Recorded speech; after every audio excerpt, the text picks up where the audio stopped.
Have you ever wondered why some of the worst people, the backstabbers, the liars, the arrogant bosses, always seem to rise to the top?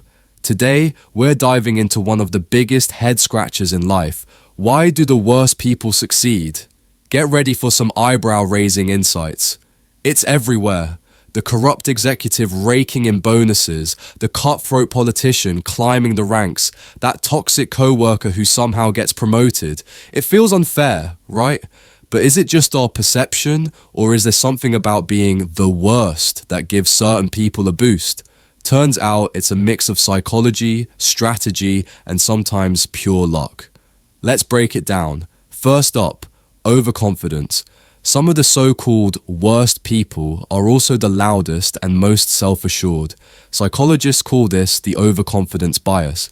People tend to believe the most confident voice in the room, even if it's totally baseless. Think about it. If you're brazen enough to proclaim, "I'm the best," often enough, you might convince others and yourself. And in many competitive fields, that swagger can open doors, even if what's behind them is a little sketchy.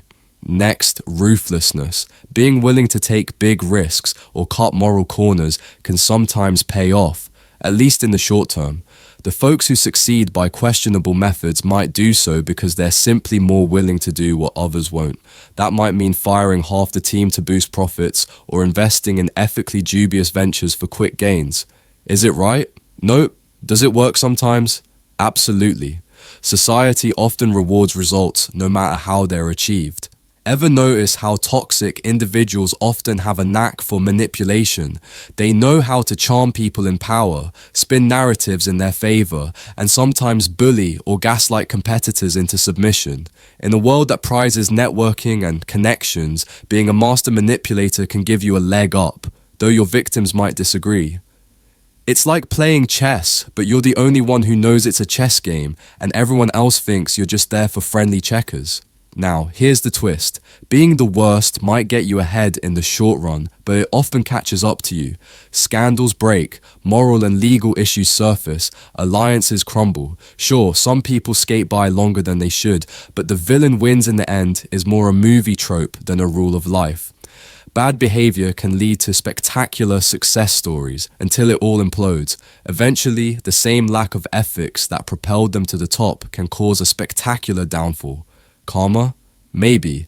Remember, not all successful people are the worst. There are plenty of decent, ethical individuals who rise to the top by working hard, collaborating, and treating people well.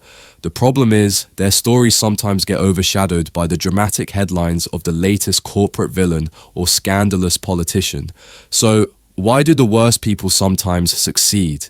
Because being ruthless, overconfident, or manipulative can give you an edge in a competitive world, at least temporarily.